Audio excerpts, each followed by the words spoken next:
मेहमान जुड़ चुके हैं। आइए एक एक कर उनका परिचय भी हम यहाँ पर आपसे करा देते हैं। हमारे साथ आलोक वत्स जी हैं, भारतीय जनता पार्टी की तरफ से। स्वामीनाथ जायसवाल जी हैं, कांग्रेस के प्रवक्ता हैं। निरंजन पोद्दार जी है, राजनीतिक विश्लेषक है। आपका भी बहुत बहुत स्वागत है सर। निरंजन पोद्दार जी, आपका नजरिया क्या कहता है?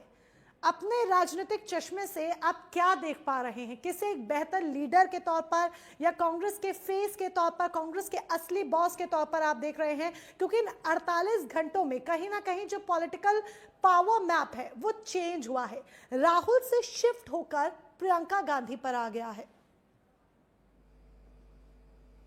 देखिए मोनिका जी, निश्चित रूप से आपने जो प्रश्न किया इसको मैं दूसरे दृष्टिकोण से देखता हूं, और वो दूसरा दृष्टिकोण ये है कि यहाँ पे लड़ाई, यहाँ पे हम बात कांग्रेस की ना करें, हम यहाँ पे बात करें देश की।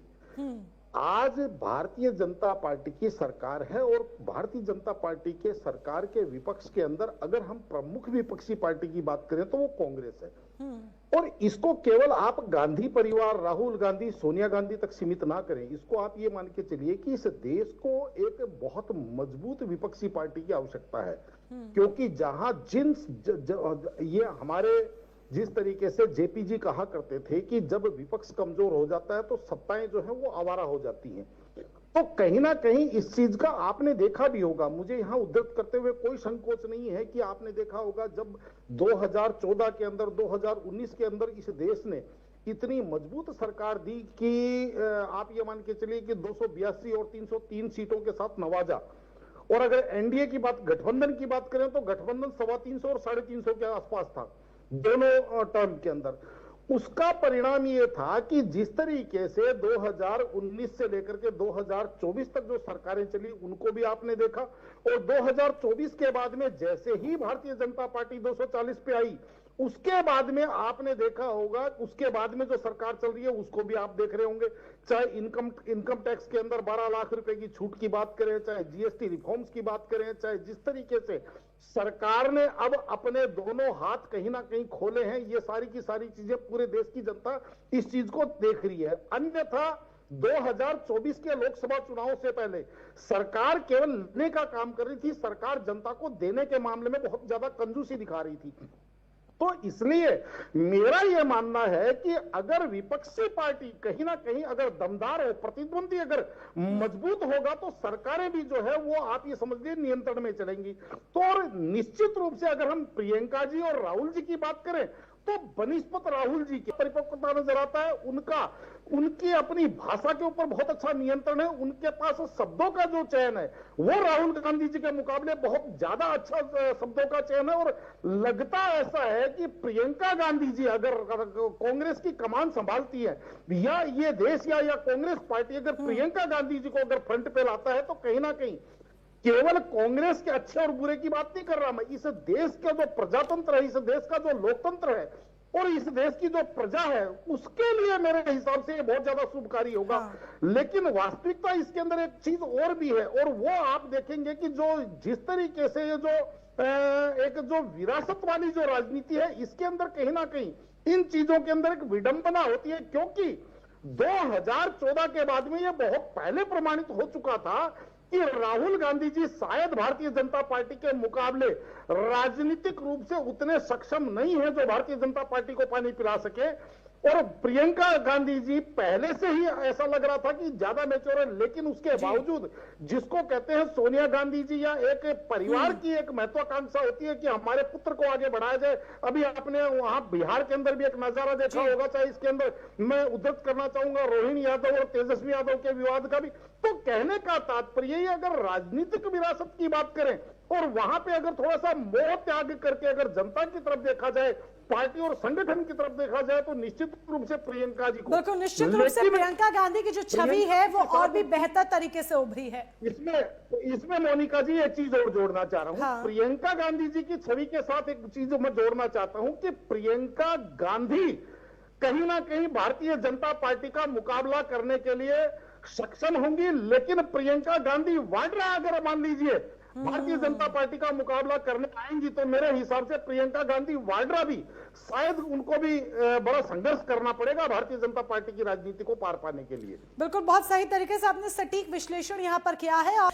निरंजन जी, सुमन जी मैं लौट रही हूं आपके पास। निरंजन जी, आप जिस तरीके से सुमन जी ने भी इंडियन पॉलिटिक्स का जिक्र किया था, ये वाकई में हम लोग जो है, हम भारतीय कहीं ना कहीं भाव के आधार पर भी वोट देते हैं। अपने मताधिकार का जब इस्तेमाल करने जाते हैं, ईवीएम में जब बटन दबाने जाते हैं, तो हमारे मन में इमोशंस भी होते हैं, मुद्दे भी होते हैं, हर तरीके की चीजें होती है, दिमाग में भी बहुत कुछ चल रहा होता है।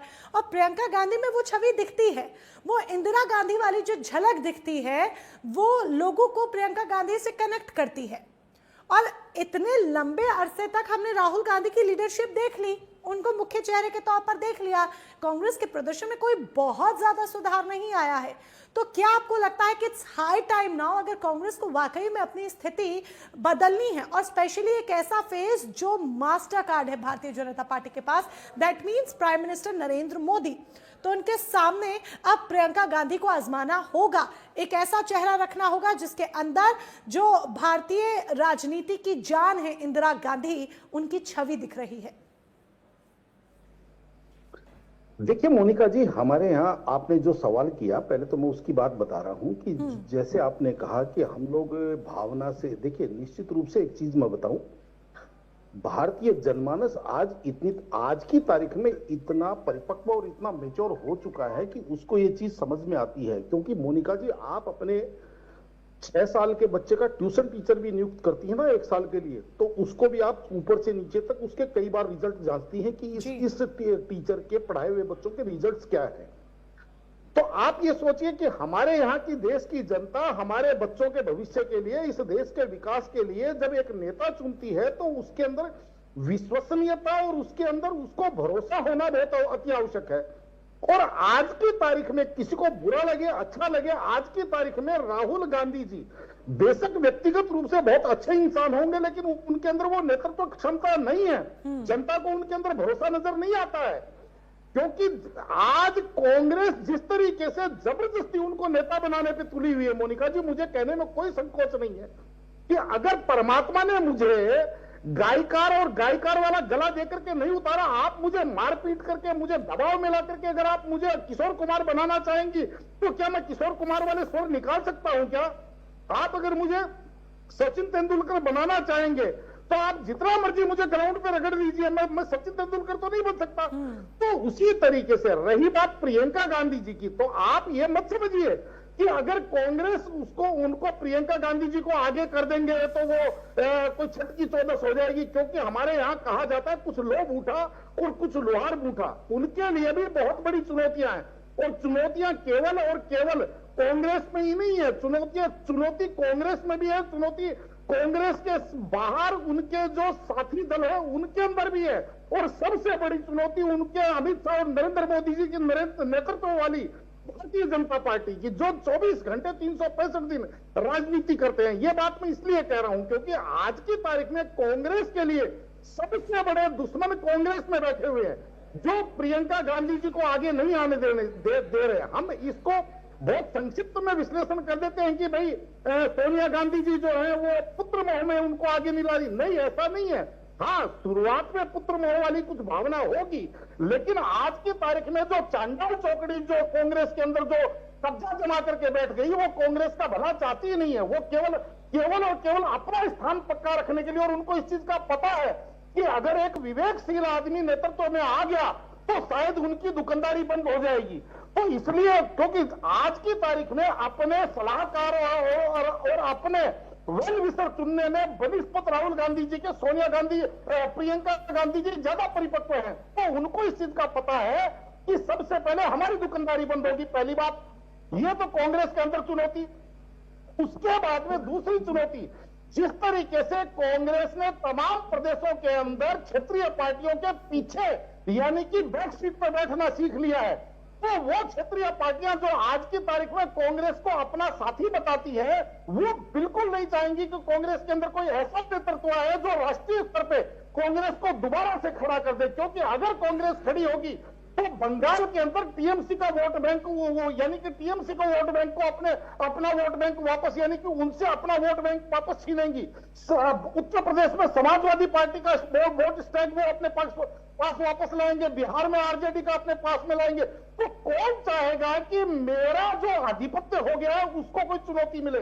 और ऊपर से जिस तरीके से भारतीय जनता पार्टी का जो 2014 के बाद में जो वर्तमान नेतृत्व है उसका तो कहना ही क्या, क्योंकि वो तो साम दाम दंड भेद, और आज की तारीख में इतना बड़ा विशाल, जिसको कहते हैं विशाल, उन्होंने एक साम्राज्य स्थापित कर लिया। चाहे उसके अंदर आप संपदा से देखिए, चाहे धन से देखिए, चाहे जिस तरीके से, चाहे मीडिया विश्लेषक, बुद्धिजीवी, हर जगह जिस तरीके से आज भारतीय जनता पार्टी ने अपनी जड़ें जमा चुकी है। तो कांग्रेस का ऐसा ही नहीं है कि कल प्रियंका गांधी जी को नेतृत्व मिल गया और परसों कांग्रेस आपको खड़ी हुई दिखाई देगी। हाँ, लेकिन शुरुआत बहुत अच्छी होगी। और ये मैं बता दूं आपको कि शायद जिस दिन नेतृत्व को प्रियंका गांधी जी के हाथ में आ जाएगा, उस दिन से आपको इस सरकार के माथे पे भी पेशानी नजर आना चालू हो जाएगी, क्योंकि उनको लगने लग जाएगा कि अब कोई स्पिनर ऐसा आया है जो गूगल। फटाफट। हाँ, देखिए मोनिका जी, आपने देखा होगा कि अभी कुछ दिन पहले प्रधानमंत्री जी ने भी एक बात कही थी कि कांग्रेस का एक बार फिर विभाजन होगा। और कल आपने देखा होगा संसद के अंदर अमित शाह जी ने भी एक शब्द का इस्तेमाल किया कि कार्यकर्ता, कांग्रेस के कार्यकर्ता कांग्रेस का हिसाब मांगेंगे नेतृत्व से। तो मेरा दृष्टिकोण यह है कि शायद अब कांग्रेस के अंदर से ही वो आवाज उठेगी कि प्रियंका गांधी जी को आगे लाया जाए। बिल्कुल कांग्रेस हो सकता है, क्योंकि अभी 2029 दूर है और क्या पता कांग्रेस के भीतर से ही अब धीरे धीरे आवाज उठ